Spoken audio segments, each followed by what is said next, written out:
2002 to order at 7:01 p.m. Could we have a roll call, please? Director Dye. Here. Director Lohman. Here. Director Clark. Present. Director Penrose. Here. Director Arbach. Here. Vice Chair Slater Carter. Present. Moving on to item 2, public comment, oral communication. I know Keishan had something he wanted to say. George, Greg, you have your hand up, or are you thumbs down? Okay, gotcha. All right, Keishan.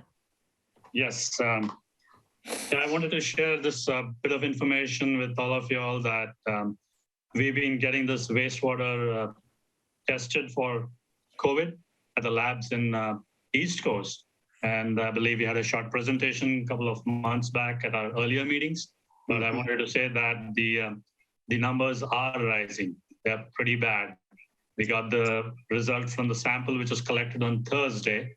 And at my manager's report at the end of this, at the far end of the agenda, I will share the results with the group. But wanted to let everybody know that it is rising, it is alarming. So please maintain social distancing, masks, wherever public places, as far as possible. Try to avoid contact with all these things. So just wanted to let everybody know that it is on the rise. But Have they been able to correlate the amount of COVID that they retrieve from the sewer system with a number of population infected, or is that not happening yet? No, not that I know of. I know we've been sending these data to the county too, but I don't know if they're doing that or not. I haven't heard from them. I will add that at Ted Adcock Center, you can either make an appointment or drop in to get a PCR test. It's quick, it's easy. I think it's free. They may bill your insurance company. I don't know. It doesn't matter. They don't charge you at the door. And but it takes 1 or 2 days. But it is the more accurate of the tests if you want to confirm or just do that instead of a quick 15-minute test. So it can't be my fault because even though I have COVID, I'm not on the sewer system. Right. Yep. How are you feeling, Rick? Absolutely fine. I have a, mild mucusy thing that if I snort or cough, it's gone. Great. I feel fine. I was out working in the garden today. And good. No other symptoms, no fever, no aches. I did 2 tests yesterday and they were the blue line, the thin blue line came up before the control was even started. So how about Barbara? Negative. Good. But symptoms. She's got more symptoms than I do. She's negative and I'm positive. Boy, that's a long time marriage, isn't it? Where you share everything. My nephew just got married and he's been stuck on his honeymoon in a hotel in Copenhagen. And his mother is stuck in a hotel in London. Everybody at the wedding party, or well, 2/3 of the people at the wedding party got COVID. Oof. Ooh. What a mess. All right. Well, moving right along then to the consent agenda, item 3, we will approve the minutes more than likely of May 9th, 2022, approve disbursements for May 23rd, 2022, and do a monthly revenue and expense report for the period ending April 30, 2022. Those are all attached to the minutes online. Barbara. I had a proposed correction to the minutes, which I sent to Director Ruddick and to Kishan. Okay. You want to pull those minutes, or? I haven't seen it, and we can pull it if you'd like to hold it until the next meeting. I think that, or we, Unless Tishan wants to accept my correction, but rather than, since it's not been shared with the group, maybe we should just pull it till the next meeting. I I'm fine with suggest we that. do that. All right. Let's. I move that we adopt the consent agenda minus the minutes for, what was the date? May 9, 2022. May 9th. Second, Roll call, please. Director Dye, Yes. Director Lohman, yes. Director Clark, Aye. Director Penrose, Yes. Director Arbach, Yes. Director Slater Carter. Of course, yes. If we're being technically correct here, the proper procedure would be to, since we've now approved 3A and 3B, I'm sorry, since we've now approved 3B and 3C, E. 3A should probably be tabled to the next meeting of the board. So moved. Second. Oops, second to Penrose. All those, roll call, please. Director Dye, Aye. Director Lohman, Yes. Director Clark, Do we really need to vote to table something? Aye. Yeah, you do. You're supposed to. Director Penrose, Aye. Director Slater Carter, Yes. Director Arbach. Yes. Well, we've all learned something. All right, moving right along then to, oops, somehow I lost my agenda here. Yeah, Read it for you. next time I'll print it. I hate to waste paper. Regular business, the board will discuss, seek public input, and possibly take action on the following items. Item A is authorize the general manager to issue a purchase order to Calcon for the purchase of its main power feed cables to replace the cable from switchgear to MCC 13 in the amount of $49,500. Okay. I'm sorry, I should have given the complete abbreviation for the complete full form of MCC in the subject itself. MCC stands for Motor Control Center. Although I mentioned that in the staff report, in the subject, I should have mentioned it. I'm sorry about it. But these are motor control centers. We have several motor control centers located all over the plant. There are 6 located in the mechanical building 1, a couple of them in different buildings like digester building, mechanical building 2, and all over.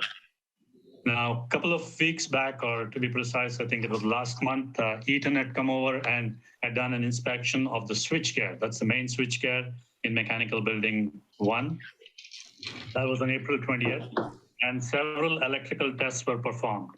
And during one of the tests, they found out that the insulation resistance, which is measured on the feed cable from the main switchgear to the motor control center number 13 in the digester building, showed areas of concern. Concern meaning that the resistance was very less. Acceptable limit is, I don't remember what the number was, but it was far below the acceptable number. So therefore, it was imminent that we replace these cables ASAP, because if this cable fails for some reason, then the major equipments affected would be all related to the digester building. That would be the digesters, belt press, gas blowers, and boiler pumps. All of them would lose power, and that would be a catastrophic failure if this happens immediately. And therefore, it was proposed to replace the cables in the same existing conduit. We reached out to Calcon, and they located the cables. And fortunately for us, the cables are available within 2 weeks of delivery period. So this can be replaced within 2 weeks after placing the order, and this situation can be corrected as quickly as we can. And therefore, staff recommends that the board authorize the general manager to issue a purchase order to Calcon for the purchase of main power feed cables to replace the existing cables in the amount of $49,500. Staff is here to answer any questions, please.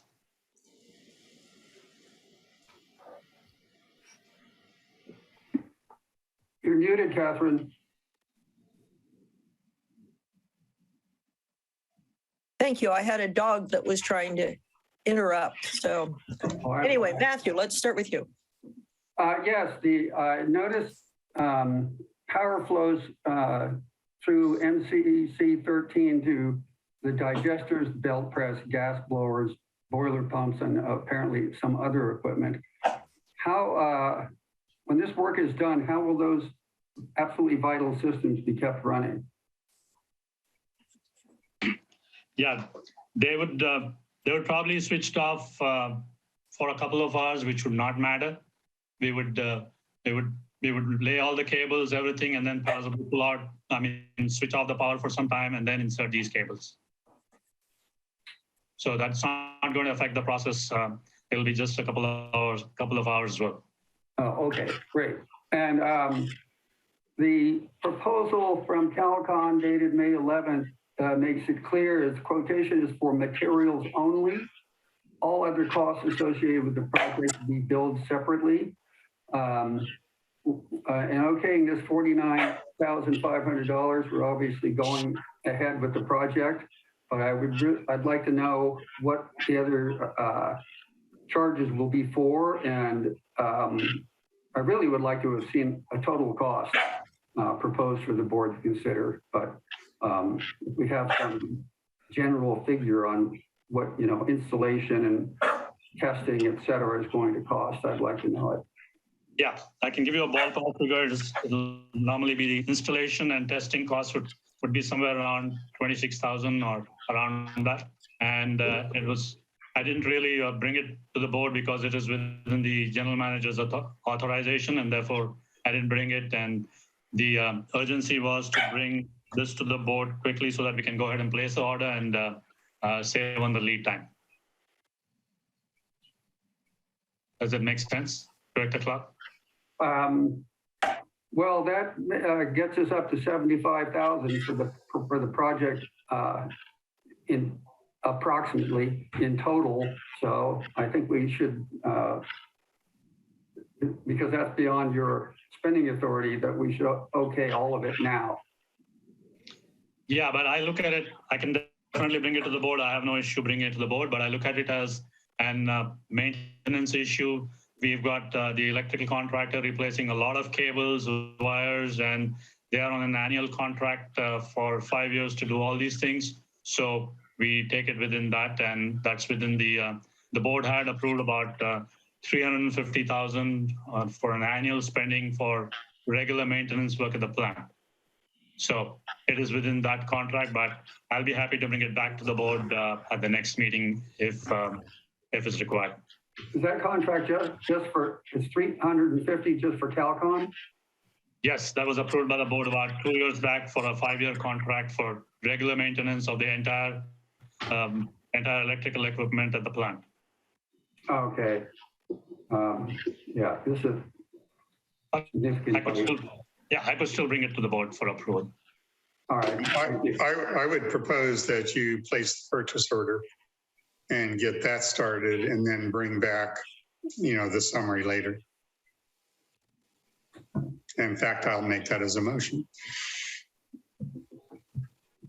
I'll second that. Good. Do we have a motion and second have been made? Do we have any more comments from the board? Do we have any comments from the public? Seeing none, let's have a roll call vote. Director Dye? Aye.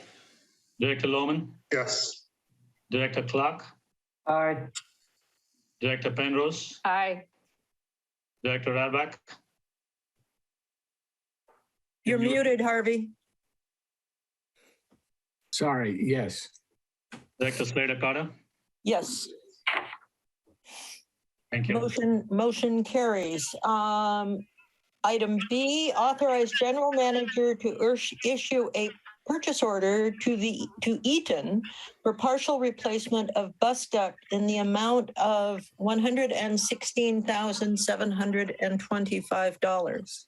Attachment is on the internet. Yeah, this is for the partial replacement of the bus duct which started on April 28th, 2022. A short presentation was made in a board meeting a couple of weeks back, and it appears that the short has taken place because of the corrosive atmosphere, because of moisture intrusion degradation. So we are taking further steps to make sure that we have an enclosure about the bus duct when the partial bus duct is being replaced. Now, this 116,725 is required, it amounts to replacing 3 lengths of the bus duct. That is basically one elbow, one straight portion, and one straight horizontal portion, and the other 2 vertical portions. It also involves testing of the entire bus duct. Once the new one is replaced, once the small portion is replaced, they're going to test the entire bus duct. So these are all the costs associated with replacement of the bus duct, and it is proposed that once we get this thing approved, once we issue a purchase order to Eaton, it's going to be a lead time of about 15 business days, and then we will go ahead with this. I'd also like to mention that we had taken up this bus duct failure with the insurance company, and I had discussions with the insurance company on Friday, and they have authorized us to move forward with this purchase, and they've also told me that they'll be able to reimburse the entire cost of the replacement of the bus duct, including the temporary cables, including the cost of renting the generator and the staff overtime associated with it. So I am putting together the entire cost associated with the failure of the bus duct, and excuse me. And the insurance company is just going to send their engineer to have a look at the bus duct, but they've already asked us to go ahead and assemble all the cars and give it to them. Yay, that's good news. Move to approve before they change their mind.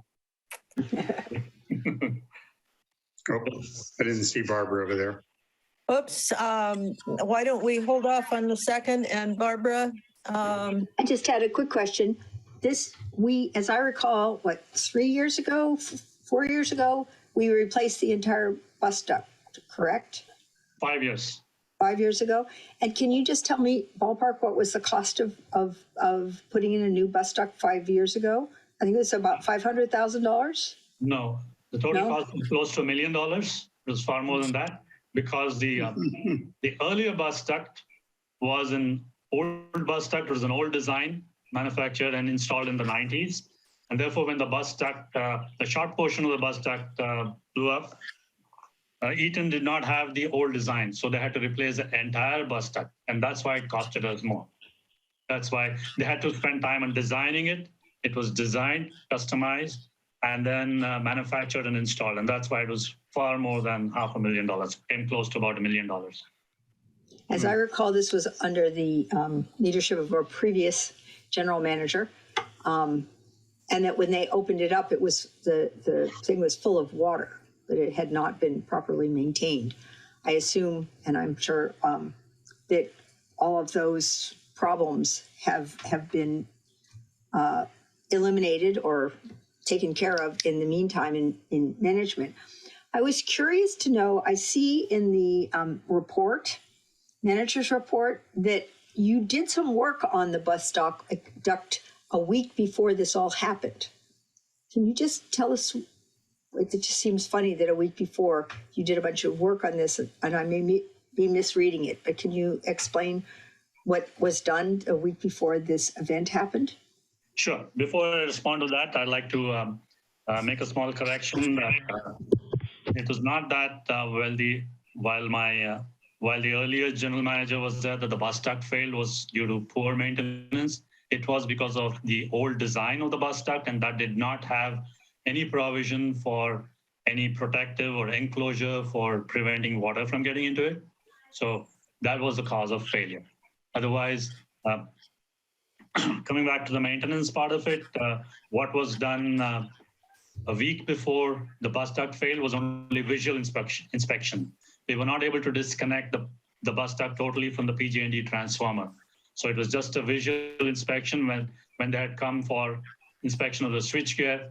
That's all was done. So we did not do the complete opening out of the bus duct and checking all the joints to see if they're okay or not. That's what will be done during the partial replacement now because it's totally delinked from the PG&E part.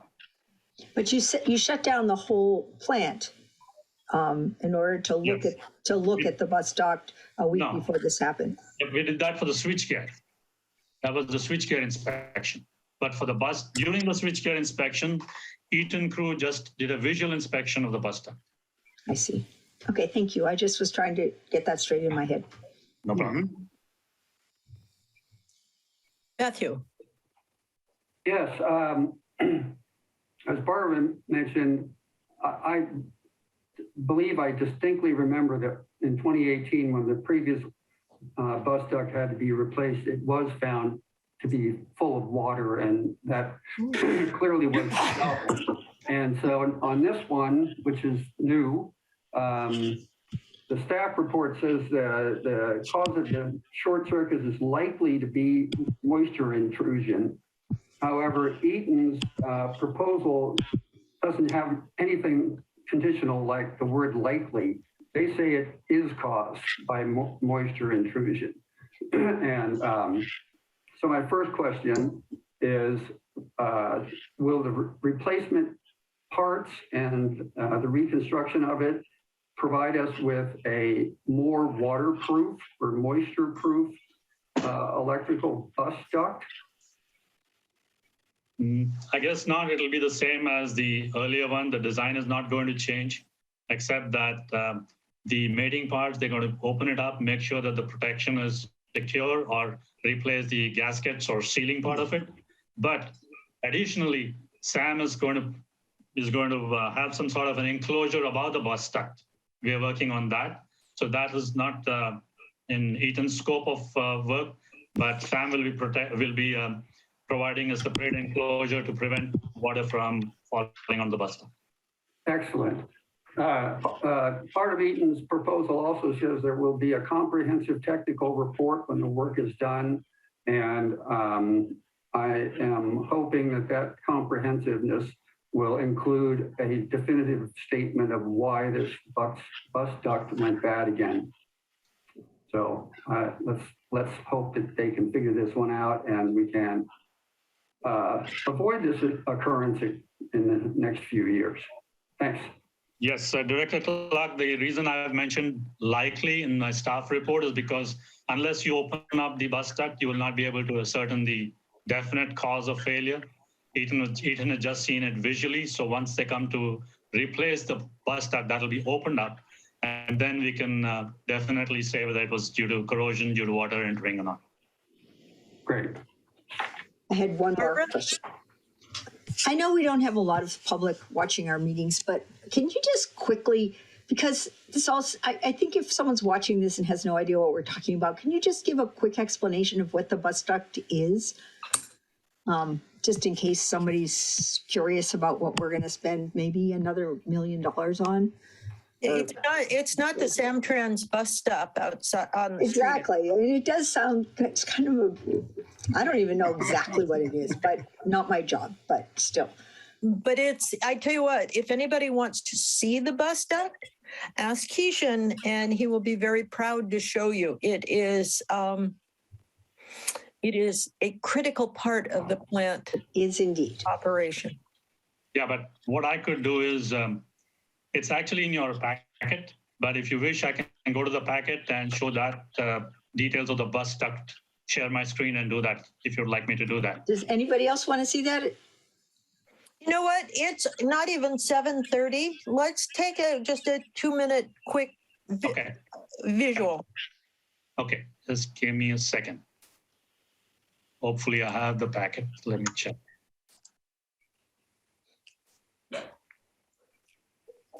And I'll second the motion. Thank you.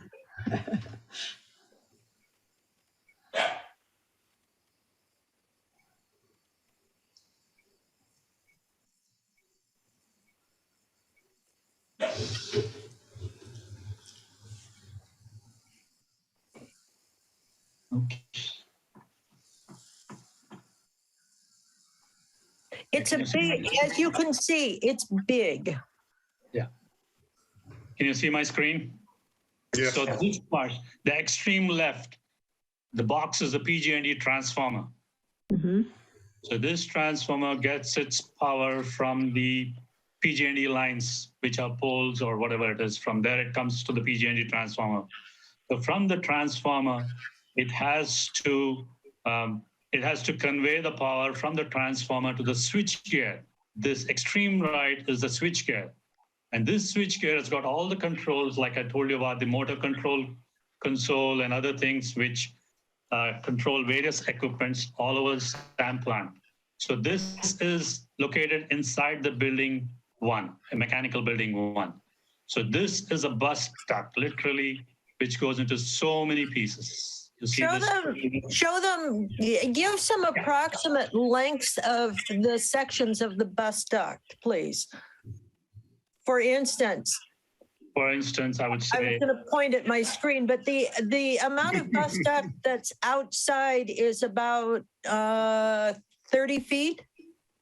yeah, but from the transformer to the switchgear is approximately, I think, about 15,000 feet, because it goes into all different directions.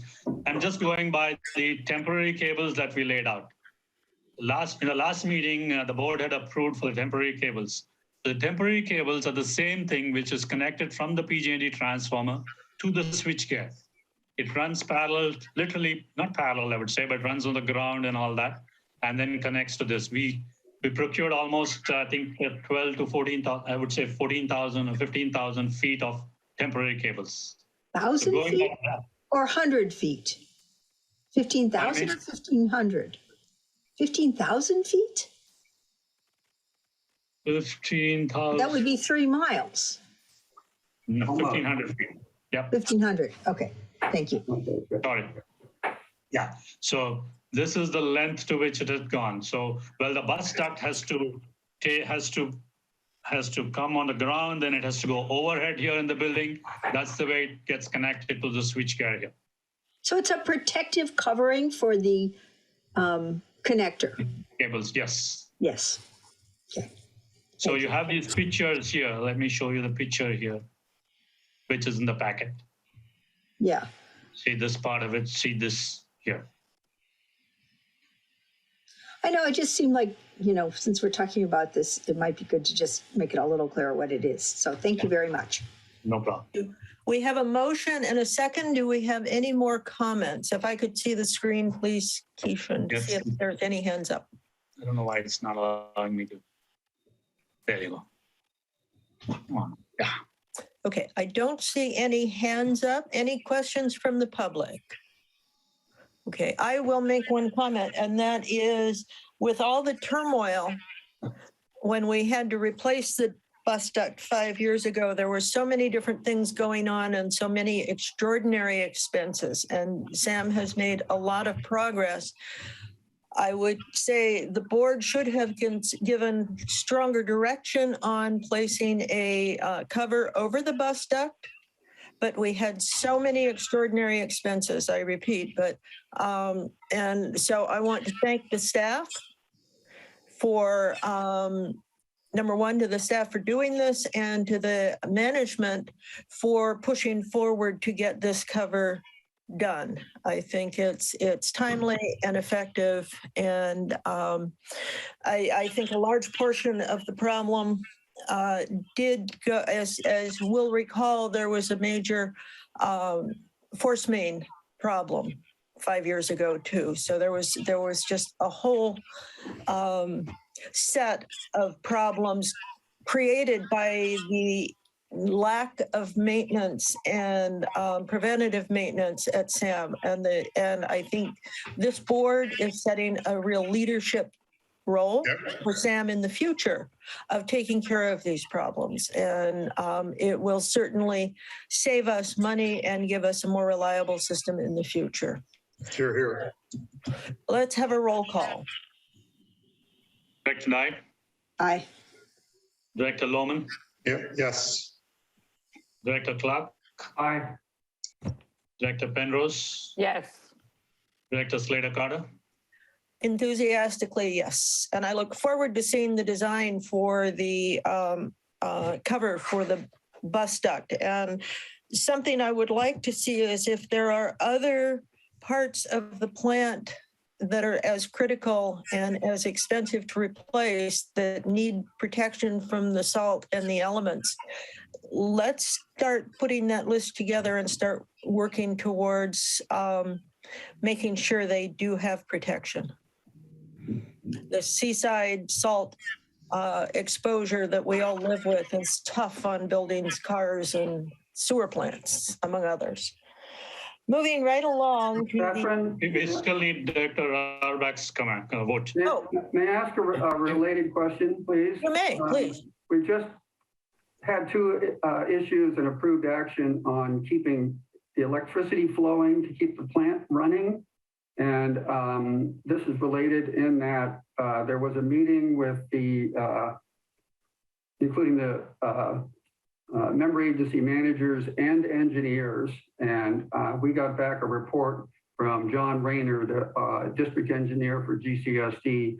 And he mentions that, quote, we discussed the need for a study to better define potential flooding from both rainfall events and future sea level rise before proceeding to invest in major electrical improvements. My question is, what's the status of that study that at least our district engineer has agreed or is recommended? Has it been authorized or is it in the works? Will it come to the board? Matthew, where are we? let's put it on as a future agenda item for the upcoming meetings in June. I think that's of interest to everyone here. And we don't have the time right now to go into the detail. If Kishan says it's already authorized, we won't need to do that. I believe we had something done that, well, Keishan, just go ahead. I'm talking through my head. Okay. Director Clark, it was a consensus of all the engineers which had met from all the member agencies. So what you got a report was from John Rayner was a consensus arrived at by the engineers and the member agency managers. So as of now, nothing is authorized for us to do any work on the mechanical building, moving the electrical building, you know, the four options that were brought up earlier. That project intentionally has been put on hold for now for a permanent thing because of the fact that Sam has applied for a grant through MWST on the Hazard Mitigation Grant Program. And one of the requirements of the grant is that if we start any work on it, that portion of the work will not be reimbursed by the grant. So in the month of June or July, we will probably know from the state whether they have recommended it to the federal, the FEMA government, to the FEMA agency. And if it gets recommended, then it will probably be a year before we hear back from federal. So it'll be next year.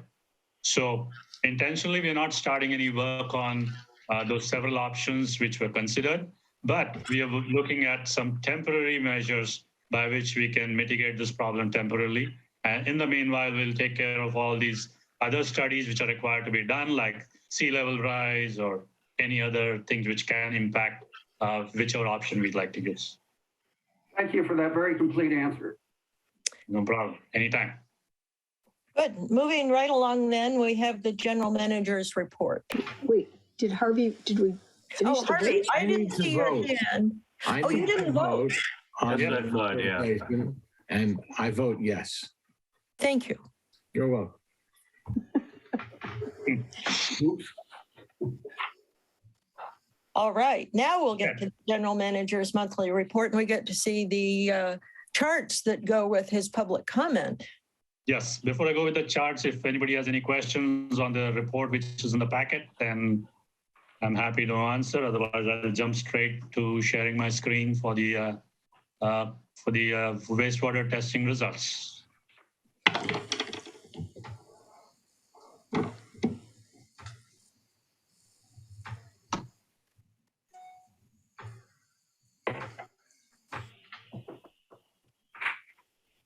Okay, small correction before I get on to this.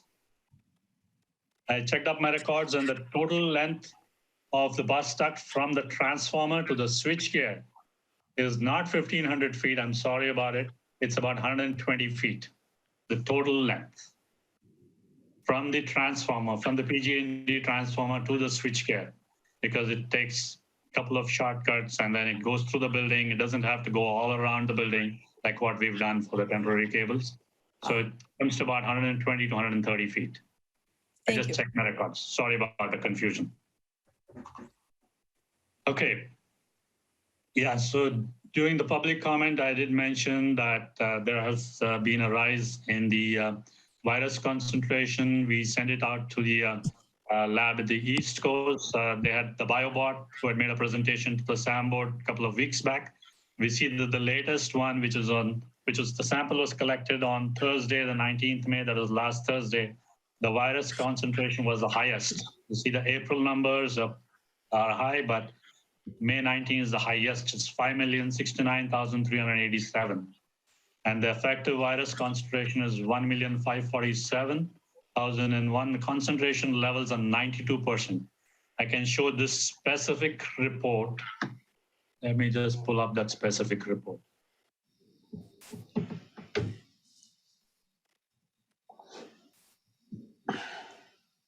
Yeah. So this is the report which we received from BioBot, which gives that it's detected. COVID-2 virus in wastewater is detected. This is the virus concentration, effective virus concentration. This gives a graph which shows how it is going on an increase. It had come down in March, April, and May again, it's shooting up. And this is the general information about how the entire nation is doing. You see it's pretty dark out here in the East Coast. It's pretty high. And then this is what is meant where it's 92%. It says your sample has higher concentration levels than 92% of all quantifiable samples collected in the past 6 weeks. So this is the latest report that we've got. I just got it this morning, and therefore I could not attach it to the packet.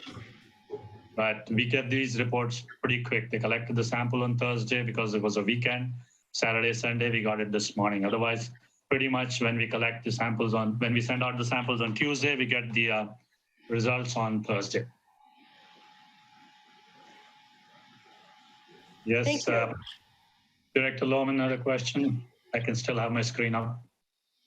Mute. Muted. This to me seems like important information that we could get out to the public. Do we have a way of publishing this other than on our website? Whatever. Midcoastside Buzz. I was going to say, hello, Michelle. Yes, I'm going to, as soon as. We are in an expanding COVID time. And, it's time to be reasonable and, wear masks inside and all that kind of stuff. Because this is spreading half the people we know on the coast are infected right now. So this is serious and we need to take precautions because, we don't want anybody to die. So, most of the cases like me are, trivial, but, it only takes one case to kill a person. So. Yeah, Director Lohman, what I'm doing is I'm coordinating with I believe, I don't remember the group's name, but a person in the county who is gathering all these data.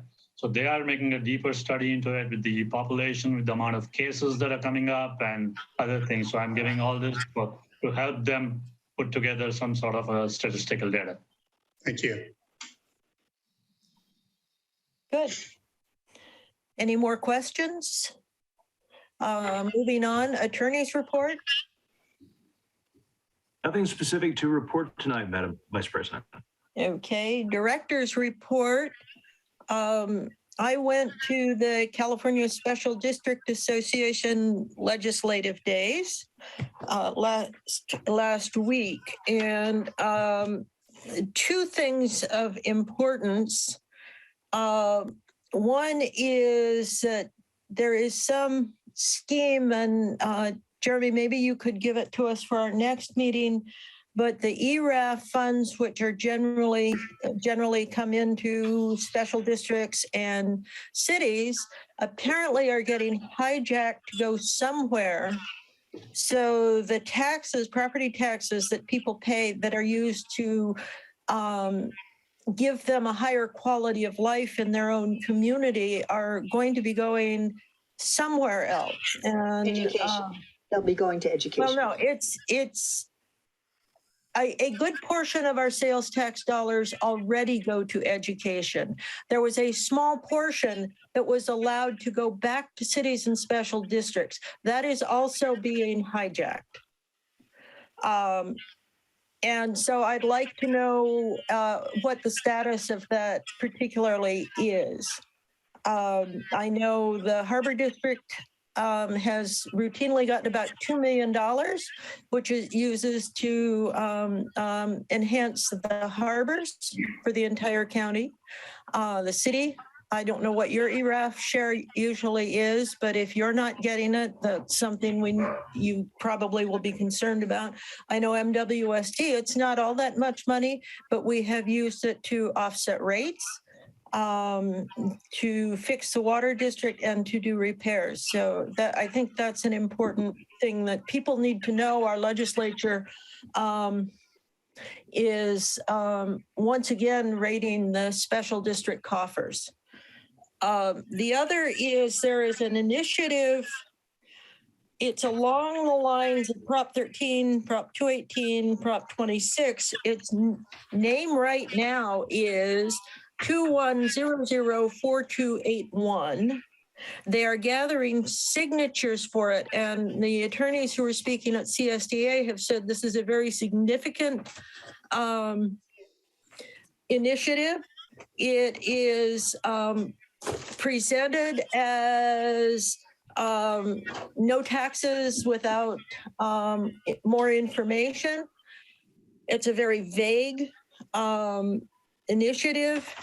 And what it will do, according to the attorneys at CSDA, is all government charges will be defined as either a fee or a tax, and all are already regulated. Grants, loans, and income will be, when deciding on a fee or a tax, the agencies will have to go to an extraordinary amount of work and analysis to prove that they are doing the appropriate thing. The question will be are we going to go with a more expensive project, which costs us more because it's probably better materials and better design, or do we have to go with the cheapest possible? It puts a high burden of proof on the agency. They will need to make a clear and convincing that the minimum charge has been reached. So the deadline is August 2nd. I would recommend that every district have an agenda item on this to inform the public that this is not such a good thing because the costs for doing this work will be high, and because it's written in such a vague manner, it's yet another keep them working when they get out of law school act.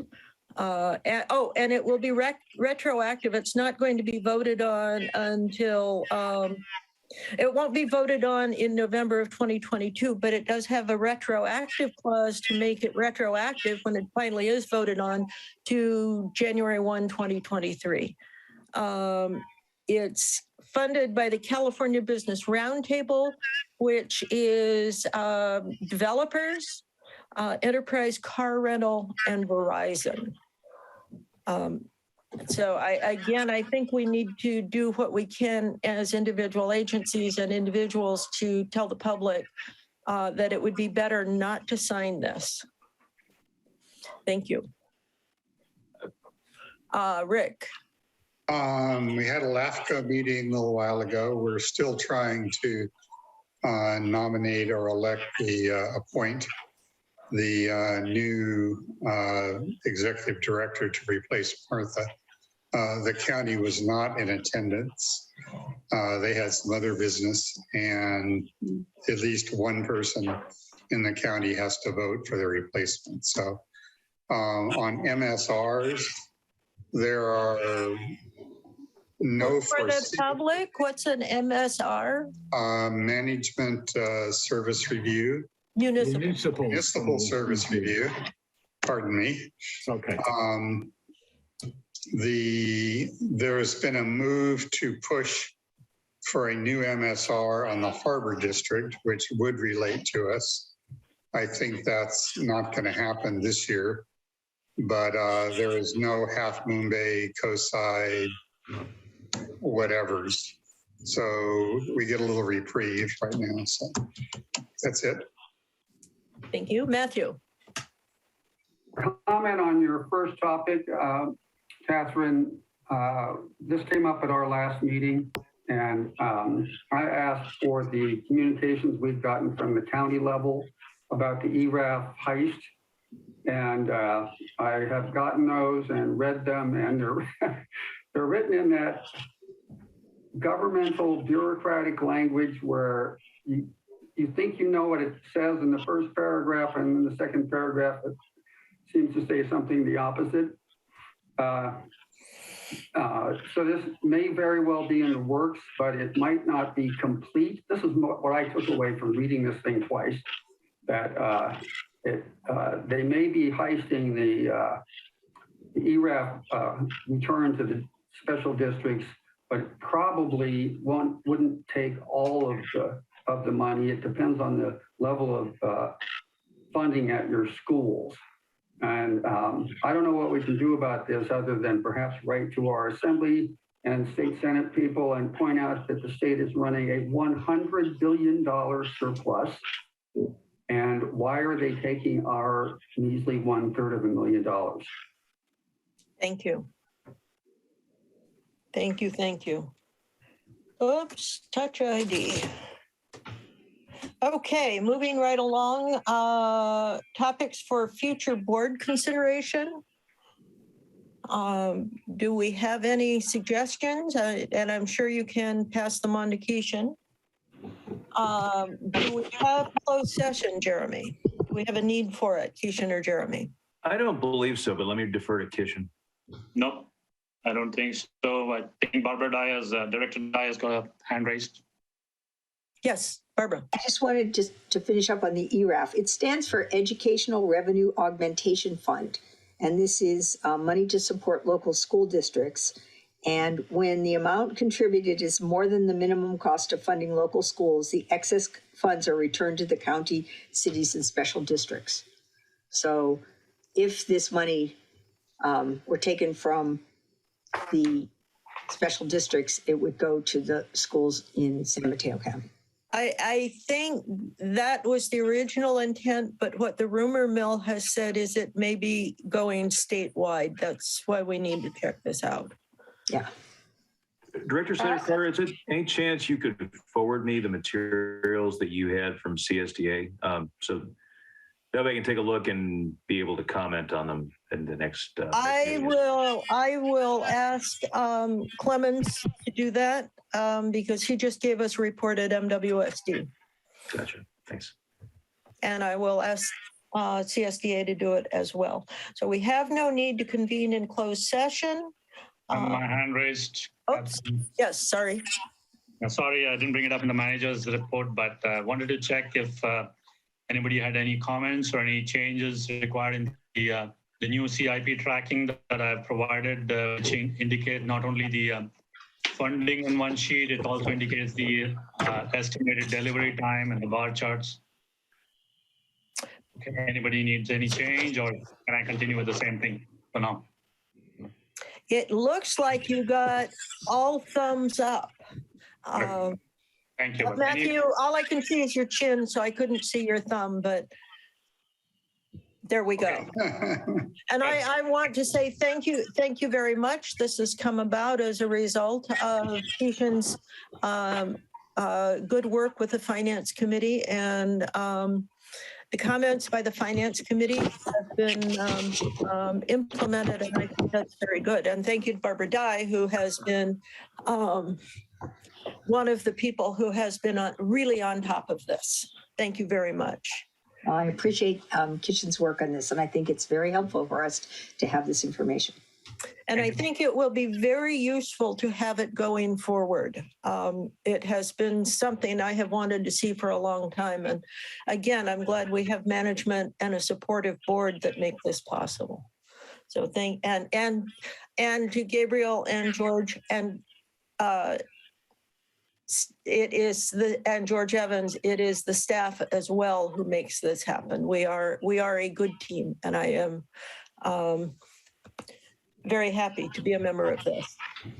Moving on, let's adjourn at 7:52. This is amazing.